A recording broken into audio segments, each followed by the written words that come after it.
Village de plus de 75 000 âmes, situé dans le département d'Anyama, le village des Quatre-Croix est victime de menaces de destruction et de chantage foncier. Une structure dénommée Arc-en-Ciel prétend détenir l'ACD, arrêté de concession définitive, couvrant l'ensemble du village, une affirmation que le chef du village rejette catégoriquement. Mais nous ne comprenons pas comment ce monsieur qui est décédé depuis 82 ressuscite pour émettre des demandes d'ACD et effectuer des paiements. 2019 jusqu'à 2020. D'abord, il n'y a pas eu de mutation entre lui et ses ayants droit. L'attestation d'attribution de propriété a été délivrée à ses ayants droit. Donc, à Dangbekakou, Paul, qui est un peu comme l'aîné des enfants. Mais dans quel droit la demande ACD se fait au nom de leur papa? Déclaré inhabité par la structure, le village vit pourtant au rythme de violences récurrentes. Même les élèves de l'école primaire ne sont pas épargnés par ces tensions. Ils n'ont pas voulu entendre raison, ils ont été tellement agressifs qu'on était obligé d'appeler les corps habillés. Et c'est suite à l'intervention des corps habillés d'Anyama qu'ils ont rebroussé chemin. Quelles sont les raisons évoquées? Les raisons évoquées disaient qu'ici les appartenaient, que c'était déjà un territoire conquis, c'est pour eux, et qu'ils avaient le droit de venir faire ce qu'ils voulaient ici.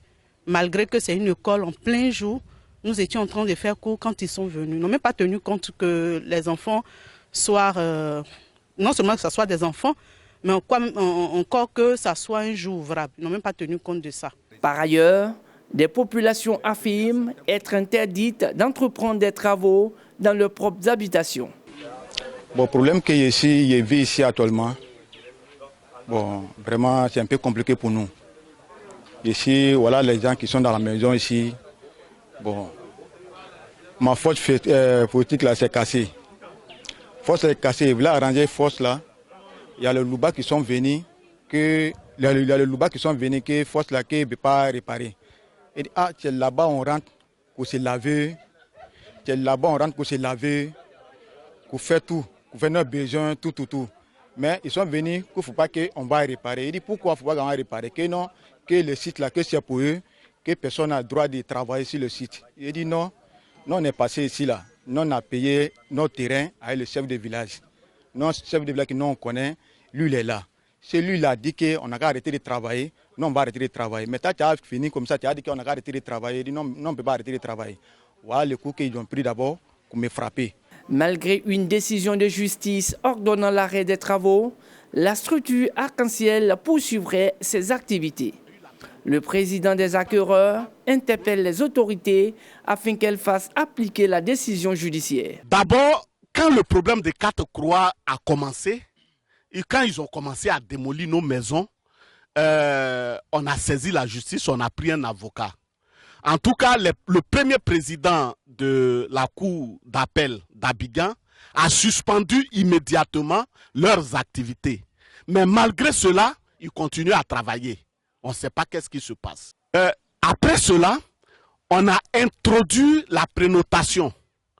Et la présidente de la cour d'appel, elle a suspendu aussi, on a eu la prénotation pour ne pas qu'on vende nos terrains que nous avons acquis, nos maisons que nous avons, qu'ils cassent pour aller les verser dans les trous. Donc voilà les premiers verdicts qui sont sortis d'abord. On attend le vrai verdict qui est pour le 13 mars. Si nos autorités ne tiennent pas, ils ne prennent pas garde, ils vont faire du mal à toute la population.